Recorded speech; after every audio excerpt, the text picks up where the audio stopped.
Father drove a school bus for 31 years. Same route, same kids, same left turn onto Birchwood that he always said the county never fixed the pothole on.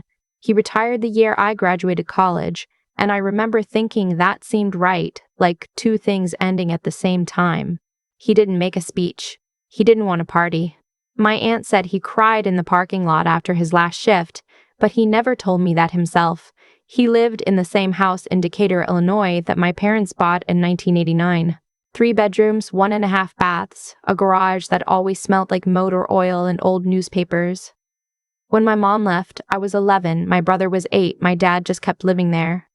He didn't redecorate, he didn't sell. He kept her curtains in my living room for years, the yellow ones with the tiny white flowers, until they faded so much they were almost gray. He remarried once, briefly, when I was in my early 20s. She was kind. It didn't work out. They separated after about 2 years, no bitterness that I ever saw. And my dad moved back to the house in Decatur like he'd just stepped out for a long errand. He wasn't a man who talked about money. He wasn't a man who talked about money. He wasn't a man who talked about much, honestly. He'd ask about my job, my apartment, whether I was eating enough. He'd tell me about the garden. He grew tomatoes every summer, more than he could ever use, and he'd leave bags of them on the neighbors' porches without knocking. He went to church on Sundays. He watched the news in the evenings. He drove the same Ford pickup from 2004 until it finally gave out 3 years ago, and then he bought another used truck because he said he didn't see the point in new. When he died in February, I thought I knew everything there was to know about his life. I was wrong. He had a heart attack on a Tuesday. He was shoveling snow from the front walk. His neighbor, an older woman named Mrs. Patel, had told him not to bother, that her grandson was coming to do it. He did it anyway. That was my dad. He was found by the mail carrier about an hour later. He was 67 years old. I drove down from Chicago the same afternoon. My brother flew in from Portland the next morning. We stood in the house that smelled like his coffee and his soap, in that particular dusty warmth of a house where someone has lived alone for a long time, and we didn't know what to say to each other. My brother and I have never been close, not really. We love each other the way people love family when they've grown up in the same place and then spent 20 years growing in different directions. He has opinions about everything. He makes them known. At the funeral, he was already talking about the house, what it might sell for, whether we should list it in the spring, whether we should rent it out for a year first to see what the market did. I didn't want to talk about the market. My dad had been dead for 4 days. The funeral was small. My dad didn't have a large circle. A few men from the school district, retired like him. A couple from church. Mrs. Patel, who cried more than anyone.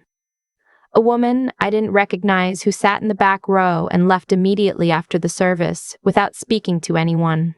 I noticed her because she was out of place. She was in her 70s, I guess, dressed in a dark coat with a silk scarf. The kind of woman who carries herself like she used to be in charge of things. She had a leather portfolio under her arm. She didn't sign the guest book. I didn't think much of it until she was waiting for me in the parking lot. She said my name like she knew me, like we had met before, though I was certain we hadn't. She had steady eyes, the kind that make you feel like whatever you say next will be weighed carefully. Your father was a remarkable man, she said. I wanted to say that in person. I thanked her. I asked how she knew him. She reached into the portfolio and produced a business card. Small, cream-colored, just a name and a phone number. The name was Loretta Sims, and beneath it, in small capitals, retired, United States District Court, Central District of Illinois. She had been a federal judge. I know this isn't the right moment, she said, but I want you to call this number when you're ready. Not the brother. You. She pressed the card into my hand. There's a man named Fletcher in Springfield who's been waiting for your father's family to come forward. He'll explain everything. Just tell him that you're Owen's daughter. He'll know what that means. She walked to a car that was already running at the curb and got in without looking back. I stood in the funeral home parking lot in the February cold with that card in my hand, and absolutely no idea what had just happened. I didn't tell my brother. I don't know exactly why. Something in the way she said, not the brother, not unkindly, but clearly made me hold it. I put the card in the inside pocket of my coat, and I went back to the house and I helped my brother make a list of what needed to be sorted. That night, after you went to bed, I sat at my dad's kitchen table with a cup of tea I didn't drink, and I turned the card over and over in my hands. My father drove a school bus. He grew tomatoes. He went to church. He bought used trucks. What did he have to do with a federal judge? I called the number the next morning, early, before my brother was up. A man answered on the second ring, clear-voiced and unhurried, like he'd been expecting it. I told him I was Owen Marsh's daughter. There was a brief pause, not surprised, more like confirming, and he said, "Yes, I've been hoping you'd call. Can you come to Springfield?" I said I could. He gave me an address. He said his name was Fletcher Wyndham, and that he was an estate attorney, and that my father had been his client for 19 years. 19 years. My father had an estate attorney for 19 years and never said a single word about it. Springfield is about an hour from Decatur. I told my brother I was going to pick up some paperwork from the county office about the death certificate. It wasn't entirely a lie. I drove down on a gray Thursday morning with the heater running and the radio off, trying to think of what possible explanation there was. My father made a pension from the school district. He had Social Security. He lived modestly. I had never, not once, seen any evidence of anything other than that. Fletcher Wyndham's office was in a building on Capitol Avenue. Older brick, the kind of building that has been there long enough to stop trying to impress anyone. His assistant brought me coffee without asking. The office smelled like books and radiator heat. Fletcher Wyndham was a man in his early 60s, balding with the careful manners of someone who has spent a lifetime delivering information that changed people's understanding of their own families. He shook my hand and waited until I was settled before he sat down himself. He put a folder on the desk between us and folded his hands over it. "I want to start by saying that your father was one of the most deliberate people I've ever worked with," he said. He knew exactly what he was doing and why. He made that very clear every time we spoke. I asked him to tell me what that meant. He opened the folder. My father, Owen Marsh, had begun investing in 1997. Quietly, consistently, without telling a single person. He'd started with a small inheritance from his own father. I hadn't known there was one, and put it into a managed index fund through a firm in Springfield. He'd added to it every year, a percentage of his paycheck, small enough that it never showed as missing from his day-to-day life. He never touched it. He never borrowed against it. He let it grow. Over 26 years, it had grown considerably. Fletcher named a number and I asked him to repeat it. He did. I put both hands flat on the desk because I needed to feel something solid. The number was just over $340,000. That was his personal estate. That was what he was leaving to my brother and me, split evenly. "That's not the whole picture," Fletcher said. In 2004, the same year he bought that first used Ford pickup, my father had established a small charitable trust. He'd done it through Fletcher's office, kept it entirely separate from his personal accounts, and funded it gradually over the years through a separate set of contributions. He had named it himself. He called it the Steady Hands Fund. I started to say something, and Fletcher held up one finger, gently. "Let me finish," he said. For 20 years, the Steady Hands Fund had been making annual grants to a specific population, children of school bus drivers and other non-administrative school district employees in Macon County. Kids who fell into the gap, not poor enough for full financial aid, not affluent enough to pay tuition without strain. The grants weren't large, usually between $2,000 and $5,000 per recipient, but they were consistent. Fletcher said the fund had supported 43 students over the years. 43. My father had never mentioned a single one of them. He was meticulous about anonymity, Fletcher said.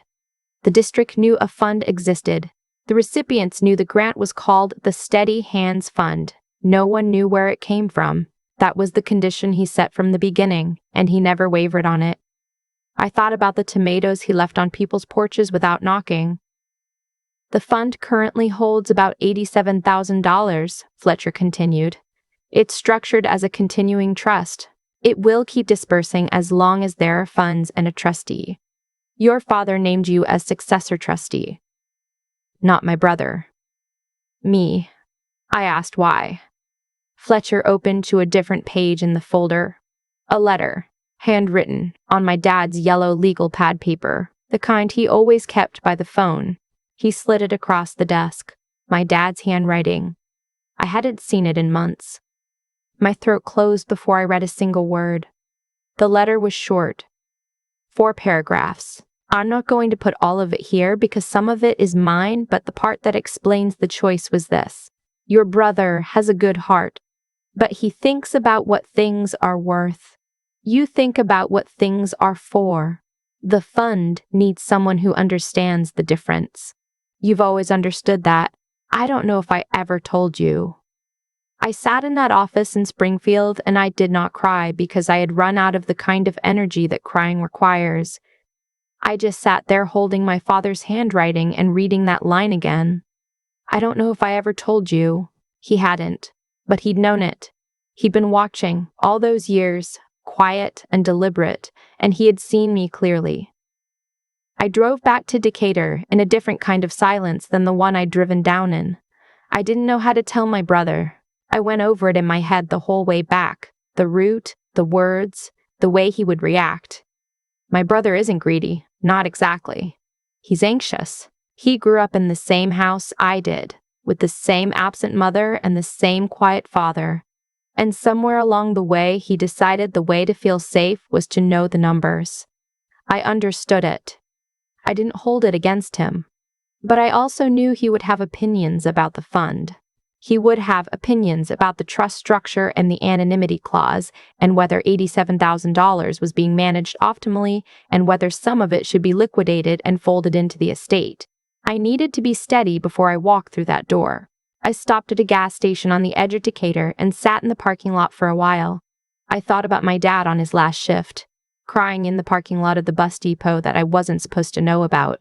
I thought about 43 kids who got checks in the mail from something called the Steady Hands Fund and never knew the man behind it drove a route called Birchwood and grew too many tomatoes every summer. I thought about the yellow curtains, how long he kept them. My dad was not a man who let go of things easily, but he was also not a man who made a show of holding on. He just kept showing up, quiet and reliable, doing the work that was in front of him, putting bags of tomatoes on porches in the early morning so he wouldn't have to watch anyone feel obligated to thank him. I think he loved that way too, quietly, consistently, without requiring acknowledgement. I think the fund was love. I think the whole thing was love. And he just didn't have the words for it the way some people do. My brother took it better than I expected and harder than I expected at the same time. The better part, he didn't fight me on the trustee designation. He was quiet for a long moment after I explained it. And then he said he was right. And I didn't ask him to explain what he meant, because I didn't want to interrupt whatever was happening in him. The harder part, he cried. My brother, who I have seen cry maybe 3 times in my adult life, sat at our dad's kitchen table under the yellow curtain that had gone gray and put his face in his hands. I don't think it was about the money. I think it was about finding out you didn't know someone as well as you thought, and that the thing you didn't know about them was enormous and quiet and good. We sat there for a while. We didn't try to say anything useful. That was 4 months ago. I've taken over the trustee role. Fletcher walks me through the reporting and the disbursement process, and it's more administrative than I expected, but less complicated than I feared. The fund made 2 grants this spring, both to kids in the county who are the first in their families to go to college. I reviewed the applications the way Fletcher said my dad always did, carefully, without rushing more than once. I found, in my dad's files at the house, a spiral notebook. He'd been keeping notes on the fund since the beginning. Not detailed financial records, those were at Fletcher's office, but something else. Short entries, a few sentences each, written after each grant cycle. Just the initials of the recipients, where they were going to school, what they were studying. MT, Millikan University. Business. First one, Sierra Eastern Illinois, nursing. Said she wants to work in the ICU. JPU, University of Illinois, engineering. Father drives Route 7. 43 entries over 20 years. He knew something about each one of them. I don't know how he found these things out. I don't know if he made quiet inquiries or if it just came to him through the ordinary channels of a small county where people still know each other in the layered way that small places allow. But he knew. He was paying attention. The notebook is on my nightstand now. I read it sometimes before I go to sleep. Not all of it, just a few entries, enough to remember what I'm doing and why. My dad didn't leave me money in the way I'd expected, and he didn't leave me wisdom in the way people say that when someone has died and you're supposed to find comfort in it. He left me a structure, a set of decisions he had already made and maintained for 2 decades, a system that worked and had its own momentum, and a notebook that showed me how he thought. He left me the example of a man who understood that showing up quietly, year after year for people who will never know your name, is not a lesser thing. It is, in fact, the whole thing. I have a meeting with Fletcher in July to go over the next disbursement cycle. I've already started going through the applications. There's one from a girl in Forsyth. Her mother drives a route on the east side of the county, has for 11 years. The girl wants to study occupational therapy. She wrote in her essay that she wants to help people do the ordinary things that illness takes away, and that she learned that from watching her mother show up every day for other people's kids. I've read that essay 4 times. My dad would have underlined that sentence. I know it, the way I know his handwriting and the smell of his house and the particular silence he kept that I used to mistake for distance. It wasn't distance, he was just paying attention. So am I, now.